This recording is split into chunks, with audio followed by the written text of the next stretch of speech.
We'd like to take a couple of minutes and talk to you about putting together an effective first aid kit. Now, one of the first rules is putting together the items that you're actually going to use for real-life experiences that you're actually going to be able to deal with.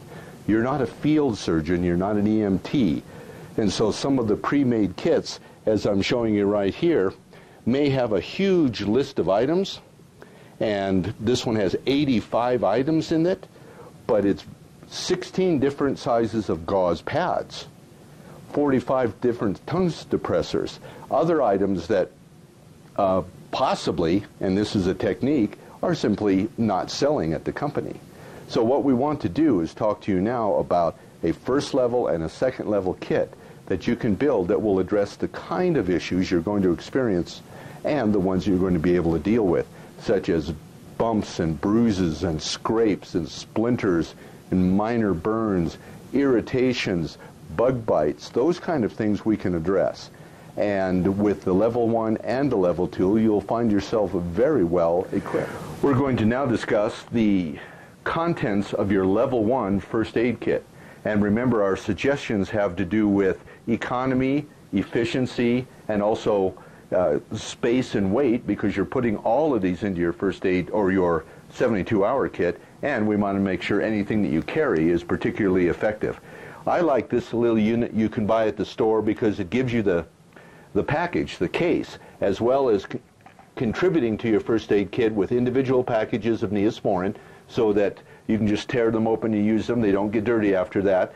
I don't know if you need this many bandages, so that means even with the space that's there, taking a few out and spreading them around, you can put other little tools and pieces of equipment in and makes a nice container. I'm going to talk to you and show you specifically why we suggest the fabric bandages in just a minute. Antibacterial bandages are a new, almost 21st century development. There's several attributes there, and I want to open one up and show you how they're so much different in what they do. So we'll do that in a close-up. Bactine is very useful for two things. One, it's really good that you can spray it on and clean out a wound because it's antiseptic. It's also carries a little bit of anesthesia in it, so it stops stinging and it stops hurting by just this contact. So it's a really nice universal piece. You just spray on a scrape or even a burn and numb the pain down just a wee bit. The vial or the tube on the side there is a standard antibacterial like a Neosporin. If you want to have that as opposed to the individual envelopes, that will work fine. The gloves that you see there are for your own sanitation and or someone that you're administering first aid to, but we want to keep them clean no matter which side of the coin they're being used on. So you'll see that they're inside of a Ziploc bag, just makes them easy to deal with. Also, because you'll have a number of gloves in their individual Ziploc bags, that means that that's a sanitary way to dispose of them as well. Wet wipes or wet ones, any brand is fine. This one happens to kill 99% of the germs, and it's a nice, light, flexible package that has this sticky, resealable lid, so it takes up very little space in your backpack. You actually won't put it inside your first aid kit because you will be accessing that just to wash your hands before you eat, to wipe your face because you got dirt on it, whatever's happening to you, but we want to include them in the list. And here's a pair of tools that are going to be very valuable if you've got scrapes or splinters or any low-level, easy first aid items that you have to deal with.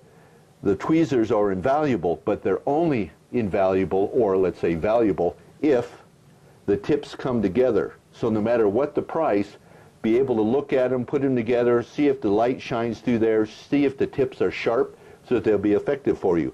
And of course, that's one of the things that go in this kit as we consolidate.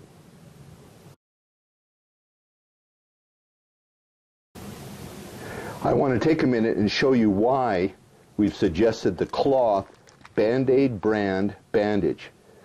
I have a lot of experience with knuckle busting, splinters, scrapes as commercial carpenter for years, and a nice cloth bandage like this, if you can see it flexing and bending, will go over a knuckle or some flex point, which is difficult to keep in place, but that's the place you're going to hit. A little Neosporin down in that pad, you close it up, and it will flex, It will stay there. I have used those bandages for 3 or 4 days, including when I was working construction, taking a shower every day and just leaving it there. It would stay on while I worked, while I showered, while I slept. The Neosporin kept that area clean, and when I took it off, it healed extremely fast. But you will notice that we've mentioned Band-Aid brand. There are house brands that I bought. They don't stick. They don't stay like that. So invest just a couple of cents more and get the tool that really works.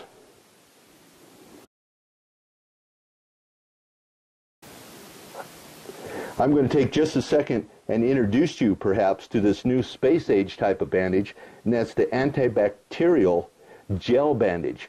The reason they want to tell you about it, it's got a couple of attributes that are just fantastic. I've used these. It's a gel type of pad that adheres right to an open wound. You don't put any other kind of medication in it because it has colloidal silver in it. And the attributes of this material are it's waterproof. It'll keep things from coming in from the outside, but it allows breathing from the inside. So you can put that over a raw wound or a blister, something that's open, and leave it for up to 7 days without having to change it. And when you take it off, aerated and received oxygen, and yet it'll be healing underneath while it's shielded. It makes it very convenient. My son took a bike crash, road rash right on his face, just chewed his cheek wide open. We were just sick about it.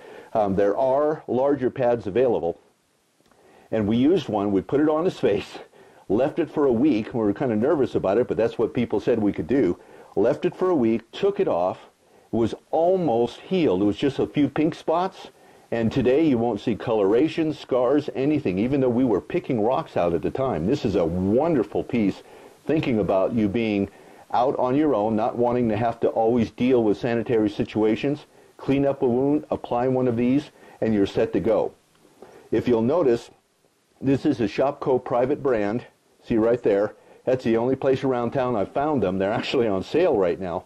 Larger ones are available on the web, and they are a little expensive. There's 2 of these in the box, and they cost $3. If you get a larger one, which I've had about 2.5 sizes size, you get 2 of those for $6 or $7, but I tell you, they're well worth it.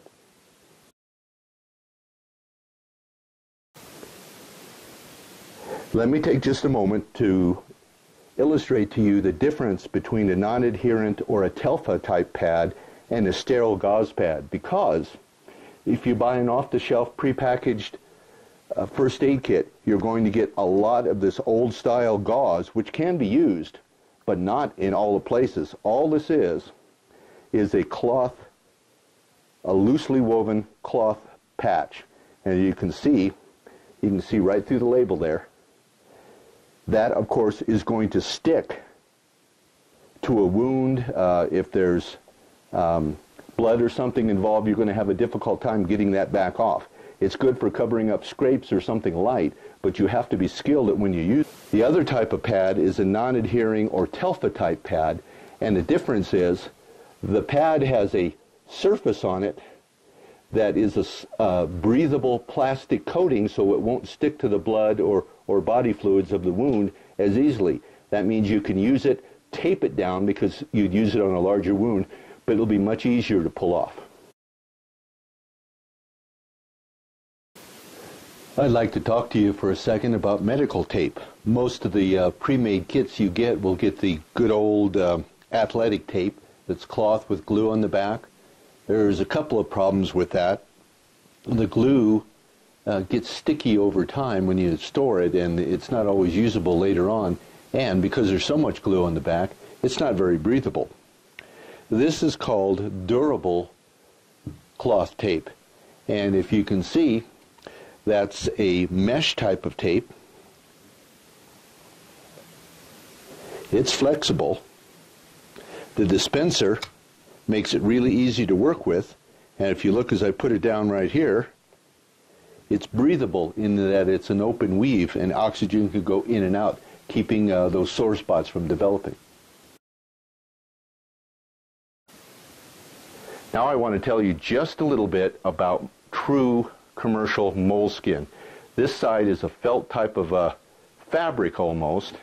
The other side is a removable adhesive so that you can put this on your heels or part of your toes in your shoes, and it'll create a cushion against your foot who might be starting to develop a blister.